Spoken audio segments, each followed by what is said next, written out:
Hello आज मुझे आपण लाउ पोड़पिठा प्रस्तुत करुच्ची। लाउ और चाउल को लेकिन एक पोड़पिठा प्रस्तुत करुच्ची। किपर भाव प्रस्तुत करुच्ची वीडियोटी को देखते शेष पर्यंत। वीडियोटी भल लगे मो चैनल को सब्सक्राइब लाइक कमेंट शेयर करूँ। लाउ आम शरीर पर बहुत भल होता है, से मुझे लाउ को लेकिन एक पोड़पिठा प्रस्तुत करुच्ची। चलते आम रेसिपीटी को आरंभ करवा। देखो केते सुंदर सॉफ्ट है लाउ पोड़पिठा। यही पोड़पिठा को आपण मैंने करके देखो, निश्चित आपण मन को भल लगे। चलतु आम ए वीडियोटी को आरंभ करवा। यही रेसिपी पाई मुझे लाउ नहीं, लाउ को लेकिन मु छोट छोट करके काटी नहीं भल भाव धोई नहीं। यही रेसिपी पाई आपण कणिया कणिया लाउ ने। लाउ को मु काटी भल भाव धोई एक पानी छाणी नहीं। एवं बर्तमान एक कड़े बसई ना। कड़े में गोटे ग्लास पानी दे कटा लाउ को पकई नहीं। स्वाद अनुसार लुण दे आम लाउ को सीझाई ना जेपर्यंत लाउटी भल भाव सीझी न जाइए। बर्तमान देखो लाउटी भल भाव सीझी आसला। लाउटी जो सीझी आसो आम गैस बंद कर ठंडा होगापी छाड़ी नवा। ठंडा है आम यूज करवा। बर्तमान देखो लाउटी भल भाव ठंडा हो आसला।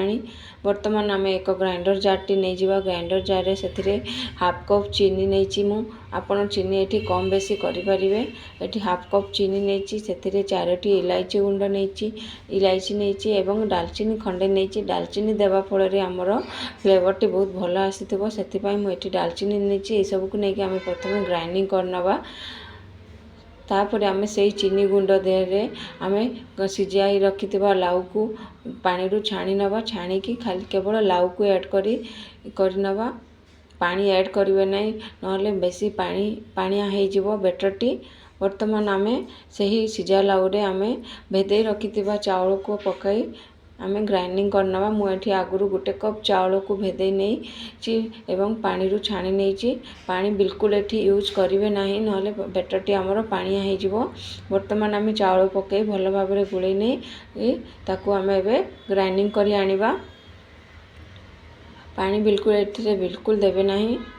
देखो मु बर्तमान ग्राइंडिंग कर आनी। यही बेटरटी को देखो पूरा स्मूथली आपन करें। यही बेटरटी को आम ए अन्य एक पात्र को ट्रांसफर करनवा।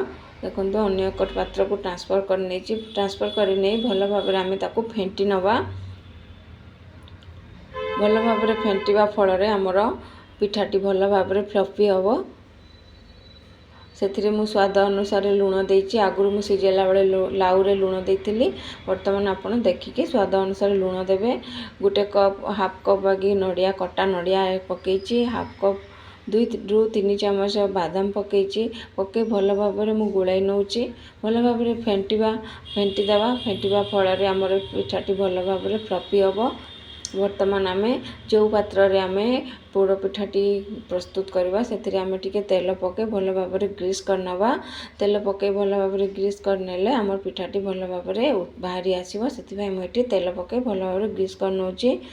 बर्तमान आम से बेटर रे हाफ चामच बेकिंग पाउडर पकई नवा। बेकिंग पाउडर पकईवा फल आम पिठाटी भल भाव फुल फ्लफी हम। से मुझे बेकिंग पाउडर पकई भल भाव सांगे सांगे मिसाई नवा। भल भाव मिसाई नहीं भल भाव फेंटी नवा एवं मिसाई नवा। बर्तमान आम ये बेटरटी को ग्रीस कर रखि पात्र रे ऐड करनवा, ट्रांसफर करनवा।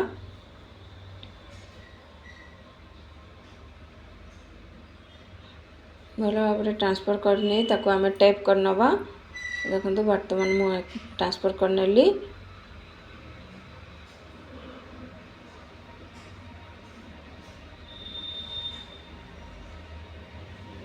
बर्तमान आम यही पात्रटी को टैप करनवा।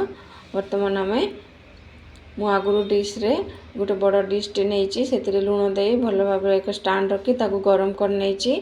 गरम करनी से आम लाउ रो बेटरटी को दे बेक हाँवाई छाड़ी नवा।